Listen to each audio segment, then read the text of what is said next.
Bonsoir et bienvenue dans votre édition de 22 heures. Voici les faits marquants de ce lundi 22 septembre 2025. Le président de la République est à New York où il prend part à la 80e Assemblée générale des Nations Unies. Et de l'actualité internationale, la Palestine obtient de nouveaux soutiens à l'Assemblée générale.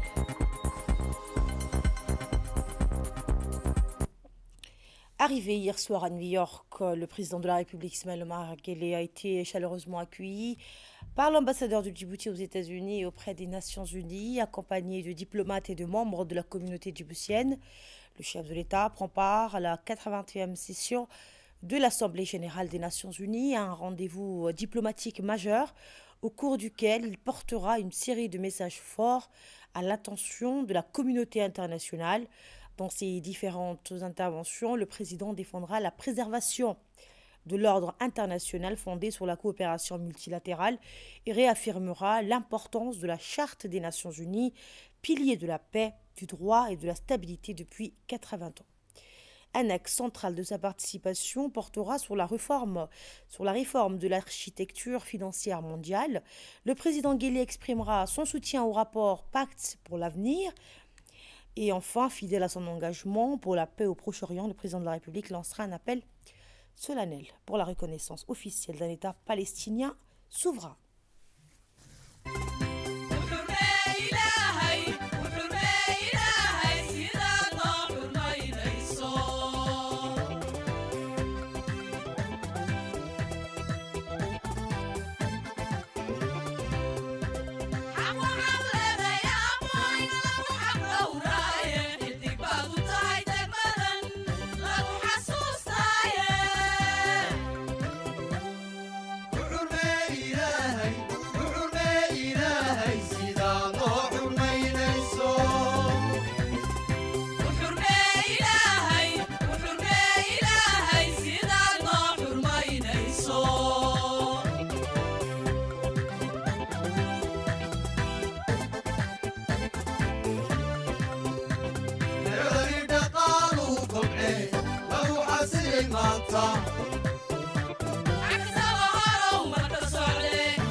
Et à l'occasion de la commémoration du 80e anniversaire de la Fondation des Nations Unies, le président de la République, Ismaël Omar Guelleh, a participé aujourd'hui à une réunion solennelle aux côtés des chefs d'État et de gouvernement et du secrétaire général de l'organisation. Dans son allocution, le président Guelleh a rappelé que dès la signature de la Charte des Nations Unies, les États fondateurs s'étaient engagés à préserver les générations futures du fléau de la guerre et à favoriser le progrès social dans une liberté plus grande. En revenant sur les acquis de ces 8 décennies, le numéro 1 djiboutien a mis en avant le rôle indispensable de la charte qui demeure la boussole face aux défis globaux tels que le changement climatique, l'extrême pauvreté, les menaces à la paix et la sécurité internationale. Et pour conclure, le chef de l'État a affirmé que la prise de conscience des fragilités actuelles ne doit pas paralyser la communauté internationale, mais doit au contraire aiguiser sa volonté collective de retisser les liens de confiance, de penser les divisions et de retrouver l'esprit de San Francisco qui anima les pères fondateurs. Djibouti, a-t-il assuré dans ses déclarations, croit fermement en cette voie et renouvelle son vœu pour un engagement commun, déterminé sans faille en faveur d'un ordre international plus juste et plus pacifique.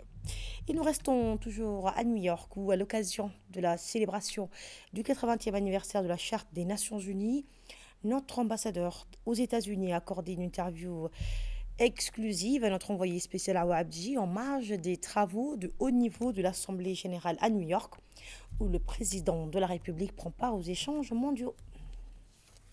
Pour moi, c'est d'abord un immense honneur d'accueillir Son Excellence le Président de la République, M. Ismaël Omar Guelleh, ici à New York. C'est une session historique à plus d'un titre. C'est d'abord la commémoration du 80e anniversaire de la création des Nations Unies et la signature de la Charte des Nations Unies à San Francisco. C'est aussi une session historique.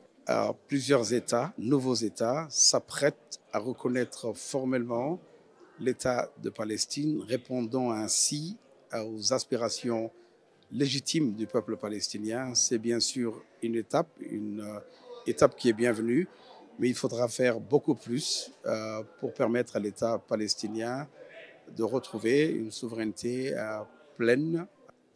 Djibouti est bien sûr signataire de la Charte des Nations Unies, mais nous avons bien sûr rejoint le reste de la communauté internationale parce que nous nous reconnaissons pleinement dans les aspirations que la Charte véhicule. La Charte des Nations Unies est un document fondamental qui a servi de socle, de boussole au monde, qui a subi plein de transformations, pas toutes positives, mais la Charte nous a guidés dans les relations internationales. Le président Guelleh aussi s'exprimera lors d'une réunion consacrée à la réforme de l'architecture financière internationale sur la base du pacte numéro 48 du pacte pour l'avenir. Et cette session va être consacrée à la réforme, à la nécessité de la réforme de l'architecture financière internationale. Et le président va délivrer un message fort lors de cette session pour dire que les institutions de Bretton Woods datent d'il y a 80 ans et le monde d'aujourd'hui a changé. L'Afrique, Djibouti, doit pouvoir accéder à un financement qui lui permette de financer le développement, les infrastructures de nos pays sans que cela n'affecte la durabilité budgétaire. Et l'interview revient notamment sur les enjeux majeurs de cette session historique, ainsi que sur la position de Djibouti face aux défis actuels du multilatéralisme. On réécoute donc l'ambassadeur.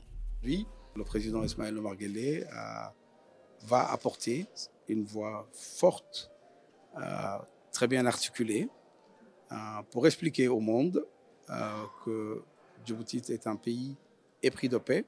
Les pays amis, comme les autres observateurs externes, sont impressionnés par la position constante, cohérente, forte du président Ismaël Omar Guelleh et de Djibouti en faveur de l'autodétermination du peuple palestinien. Le dernier rapport des Nations Unies, présidé par la juge Navé Pillay, a démontré de manière ample, dans un document de 72 pages, qu'il y avait bien un génocide en cours. Et Djibouti l'a dit il y a bien longtemps. Le président l'a dit, les tueries doivent s'arrêter, le massacre doit s'arrêter. Les femmes et les enfants qui sont en train de mourir dans ce pays frère ont le droit de vivre. Il faut arrêter le massacre. Ça a été le message constant du président Ismaël Omar Guelleh et le monde a bien entendu ce message du président Guelleh. La Belgique rejoint le Royaume-Uni, le Canada, l'Australie et le Portugal en annonçant officiellement la reconnaissance de l'État de Palestine, marquant un tournant historique dans la politique de plusieurs pays traditionnellement alliés d'Israël. Cette décision, qualifiée de moment historique par l'ambassadeur palestinien à l'ONU, survient près de 2 ans après le début du conflit dans la bande de Gaza. Cette annonce intervient à la veille de l'Assemblée générale des Nations unies où un sommet co-présidé par l'Arabie saoudite et la France se penchera sur l'avenir de la solution à 2 États. Et lors de la 80e session donc, de l'Assemblée nationale, de l'Assemblée générale de l'ONU qui a débuté donc ce matin, plusieurs pays, dont la France, ont officialisé la reconnaissance de l'État palestinien, portant à 152 le nombre d'États membres soutenant cette démarche. Cette avancée diplomatique majeure est toutefois rejetée par Israël et les États-Unis qui y voient un danger pour la paix. Le Premier ministre israélien a réaffirmé son opposition à la création d'un État palestinien tandis que la situation humanitaire à Gaza reste critique. Dans la continuité de son séjour officiel à Doha, le ministre de la Communication chargé des postes et des télécommunications, Redouane Abdoulaye Badone, a franchi une nouvelle étape dans le patient travail de consolidation des liens entre Djibouti et le Qatar. Aujourd'hui, en compagnie du directeur général de la RTD, Aden Abdi Jama, et de l'ambassadeur de Djibouti à Doha, Dayeb Dobedrable, il a été reçu par son homologue qatari, Mohamed Ben Ali Mohamed Al-Manai, ministre de la Télécommunication et des Technologies de l'Information.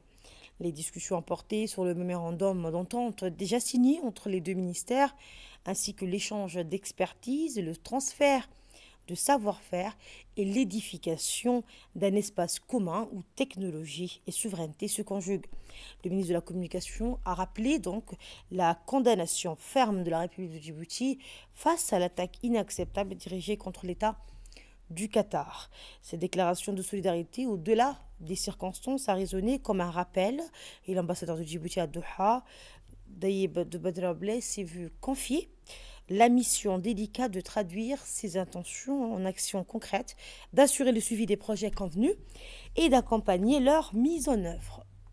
Autre information, quelques heures après seulement le braquage à main armée d'une banque de la capitale, la police nationale a réalisé un véritable coup de maître. Les auteurs présumés ont été interpellés, l'arme saisie et l'intégralité de la somme dérobée, estimée à 14 millions de francs, a été récupérée. Cette opération menée en un temps record illustre la réactivité, la détermination et le professionnalisme des forces de l'ordre qui n'ont ménagé aucun effort pour retrouver les malfaiteurs. Un acte de criminalité encore rare dans notre pays, mais qui met en lumière l'efficacité de la police nationale engagée chaque jour pour garantir la sécurité des citoyens et la protection des biens. Pour plus de détails sur cette affaire, écoutons à présent le directeur de la sécurité publique, le colonel Omar Hassan. Le 21 septembre 2025, à 8h30 du matin, nos policiers opérant sur la voie publique nous ont appris qu'un vol à main armée venait d'être perpétré dans une agence bancaire située dans un centre commercial. Nous nous sommes transportés aussitôt sur le lieu pour diligenter une enquête dans le cadre de cette affaire.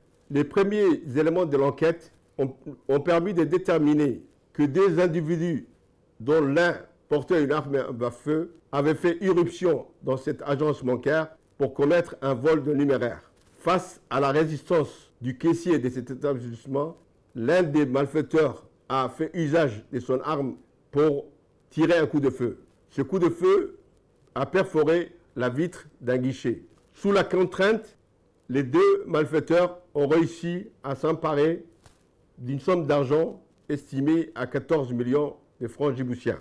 Avant de prendre la fuite, ils ont mis l'argent dérobé dans un sac qu'ils portaient déjà, puisqu'il s'agissait d'un acte prémédité. Toutes les unités de la police nationale ont été mobilisées et déployées pour arrêter rapidement ces deux malfaiteurs. Les recherches minutieuses menées sans relâche par les enquêteurs de la police nationale ont permis l'interpellation du premier individu le jour même à 18h50. Le deuxième individu a été arrêté 1 heure plus tard. L'arme à feu utilisée au moment des faits a été également retrouvée et l'intégralité de la somme d'argent dérobée a été récupérée. Je voudrais saluer le travail remarquable effectué par les enquêteurs de la police nationale pour élucider cette affaire relevant du grand banditisme. Je voudrais également souligner que l'un des auteurs des faits est récidiviste, puisqu'il a déjà commis une infraction similaire dans une autre agence bancaire en 2008. Je voudrais profiter de cette opportunité pour indiquer que la police nationale a démontré une nouvelle fois son professionnalisme, son dévouement et son efficacité pour garantir la sécurité des personnes et des biens. Je voudrais également profiter de cette occasion pour remercier certains services publics qui ont bien collaboré avec la police nationale et contribué ainsi à la réussite de cette affaire. Je vous remercie de votre attention. Et ce retour triomphal pour les lauréats de l'école de l'excellence après leur brillante participation à l'Olympiade internationale sur le changement climatique et les problèmes environnementaux qui se sont tenus du 13 au 17 septembre en Russie, accueillis hier à l'aéroport par les hauts cadres du ministère de l'Éducation nationale. Leurs enseignants et leurs familles, ces jeunes prodiges, ont été ovationnés pour leur performance exceptionnelle sur la scène scientifique internationale. Face à des candidats venus d'une dizaine de pays, dans l'Éthiopie, le Qatar, la Russie, l'Inde ou encore le Costa Rica, la délégation djiboutienne a brillé en décrochant une médaille d'argent remportée par Meidoub Ilyas et 6 médailles de bronze. Un palmarès qui témoigne de la qualité de l'enseignement dispensé à Djibouti, mais aussi du sérieux, de l'engagement et de la rigueur de ses élèves capables de rivaliser en anglais avec les meilleurs talents scientifiques du monde. L'école de l'excellence confirme ainsi son rôle de tremplin vers l'excellence académique et scientifique. Ce succès donc collectif est une véritable fierté nationale et envoie un message fort à la jeunesse djiboutienne.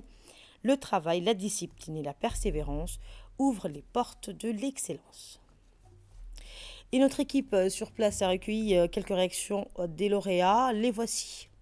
Effectivement, ça a été une belle expérience, surtout sachant que les épreuves étaient vraiment compliquées, préparées même pas. L'épreuve était préparée par l'organisation des Nations Unies, l'ONU. Même l'un des membres majeurs est venu. C'est eux qui préparaient. C'est vraiment très très compliqué.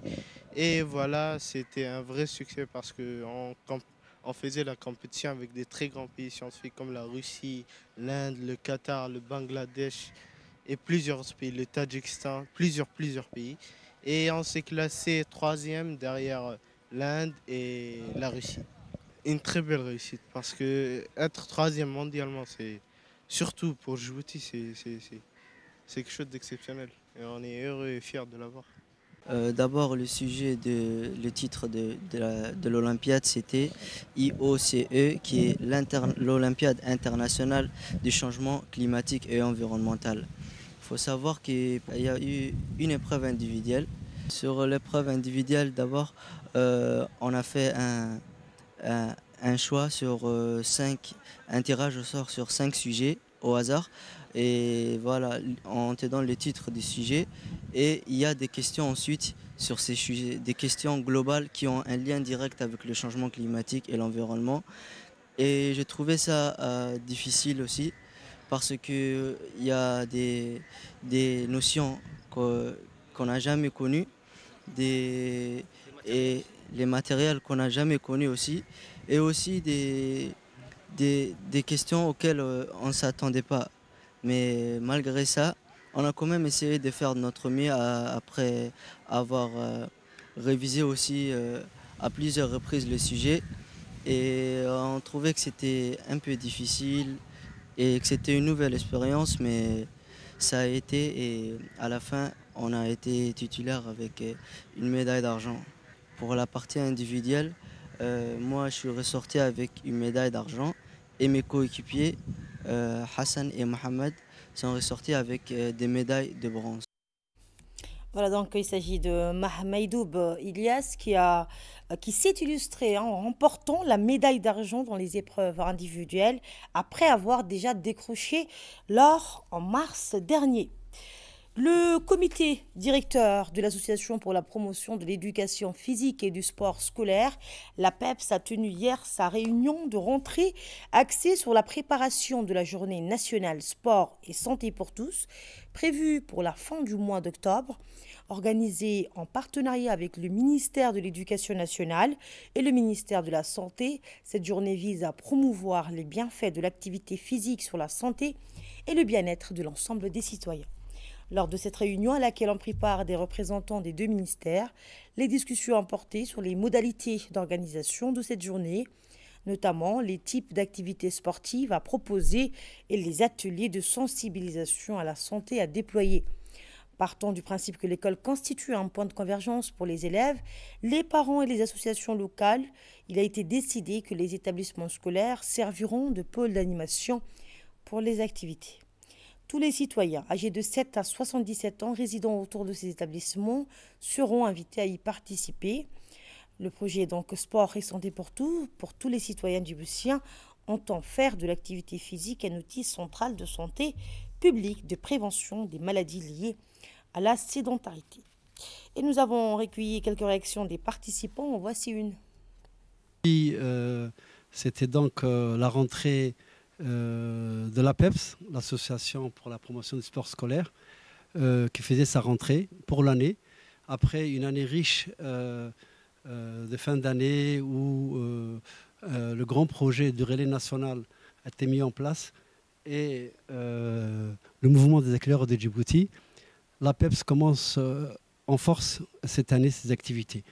Donc nous avons dans notre plan d'action, bien sûr, ce qui fait notre ADN, donc le calendrier du sport scolaire, qui sera mis en œuvre dans toutes les disciplines. Mais je voudrais annoncer ici que le grand projet que le ministre de l'Éducation nationale, avec le ministre de la Santé, met en œuvre et a confié pour son exécution à l'APEPS, c'est la journée nationale sport et santé pour tous, qui va être organisée au mois d'octobre. Donc l'objectif aujourd'hui de cette réunion du comité mixte MENFOP, ministère de la Santé, où il y avait de hauts représentants du ministère de la Santé, c'était de mettre en place les grandes lignes de ce projet. Donc aujourd'hui, le comité mixte a tracé, après des débats fructueux, quelles sont les activités qui sont retenues par les deux ministères pour sensibiliser lors de cette journée à la préservation de la santé. Et l'objectif de cette journée, et c'est ça qui est important pour les deux ministères, c'est que toute la population soit touchée autour de l'école. Donc les établissements scolaires seront un lieu de promotion de santé où cette journée-là, tous les parents autour de l'école, les associations, les élèves, les enseignants seront mobilisés pour effectuer une activité physique avec l'appui du ministère de la Santé. Donc aujourd'hui, nous avons fait l'ébauche des grandes lignes de ce projet et ce comité mixte va se réunir 2 fois par semaine pour aboutir à un projet qui permettra de toucher le plus grand nombre de la population djiboutienne, tous les âges de 7 à 77 ans, mais avec comme lieu d'ancrage l'école. L'école avec grand E majuscule, donc l'école primaire, que ce soit le préscolaire, l'école primaire, le collège ou le lycée. Et découvrez notre nouveau magazine dédié au partenariat public-privé, un levier essentiel pour le développement durable et la modernisation des infrastructures.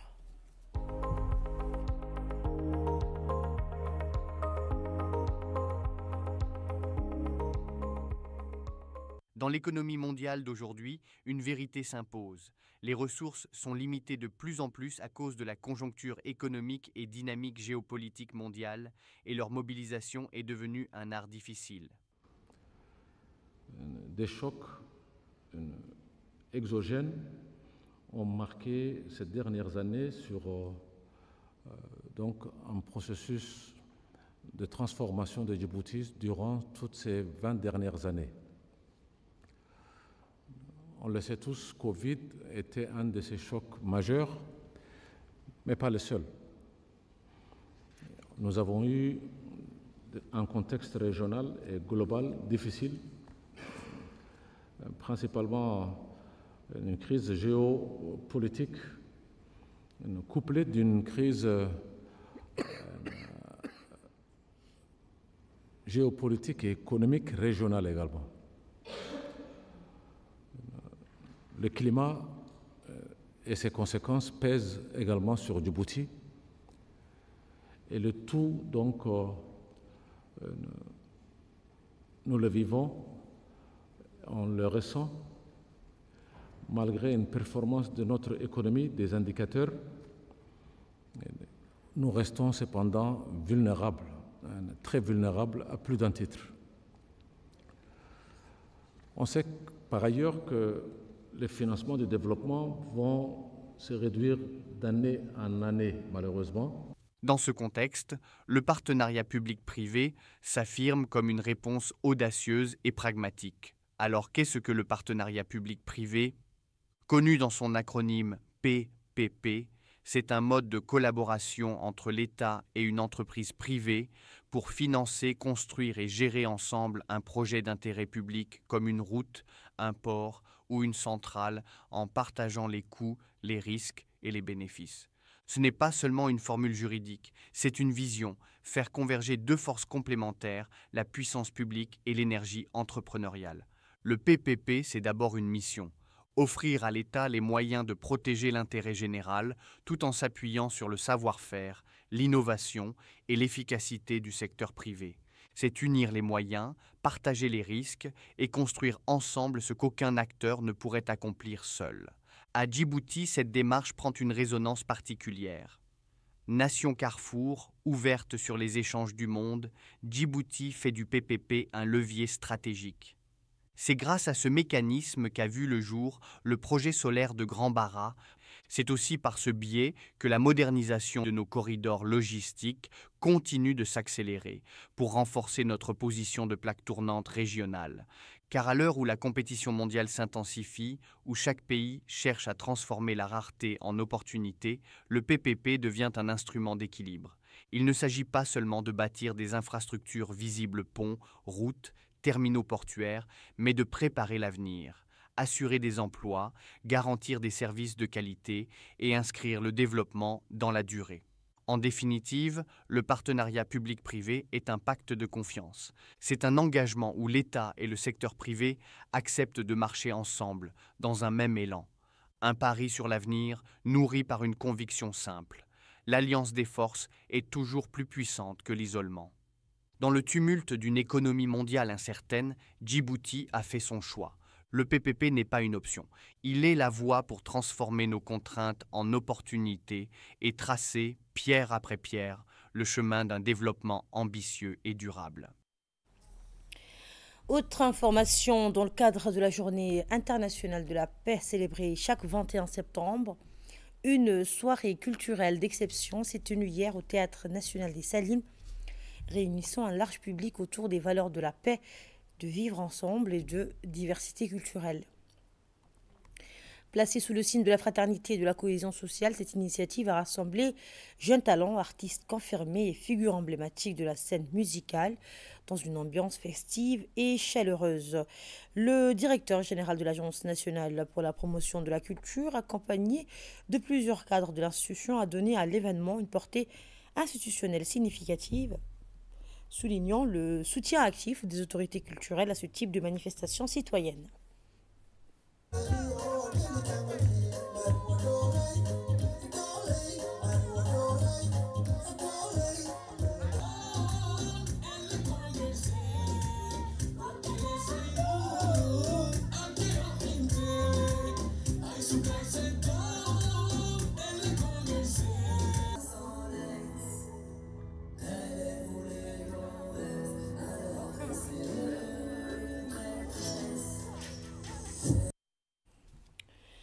Dans le cadre de la lutte continue contre la contrebande et le trafic de produits illicites, la brigade des douanes d'Ali-Sébié, appuyée par les éléments de la police régionale, a mené une opération infructueuse ce week-end. Au cours d'un contrôle routinier sur un axe de transit stratégique, les forces conjointes ont intercepté un camion en provenance d'Éthiopie transportant illégalement 10 cartons d'alcool. Le chauffeur suspecté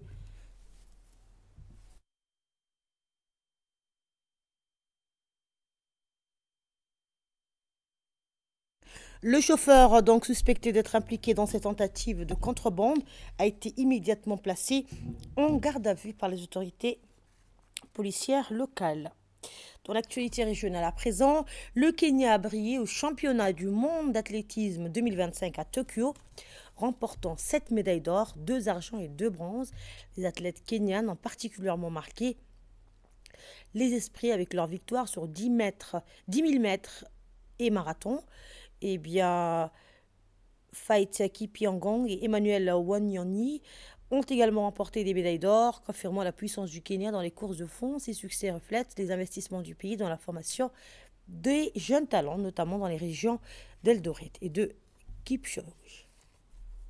L'Organisation météorologique mondiale alerte sur la menace grandissante du changement climatique sur les ressources en eau, avec des conséquences graves pour les populations. Ce rapport révèle que 2024 est l'année la plus chaude depuis 175 ans, provoquant inondations, sécheresses extrêmes et fonte des glaciers, et appelle à renforcer la surveillance et la coopération internationale pour mieux anticiper ces crises. Et c'est la fin de ce journal. Merci à vous de nous avoir suivis.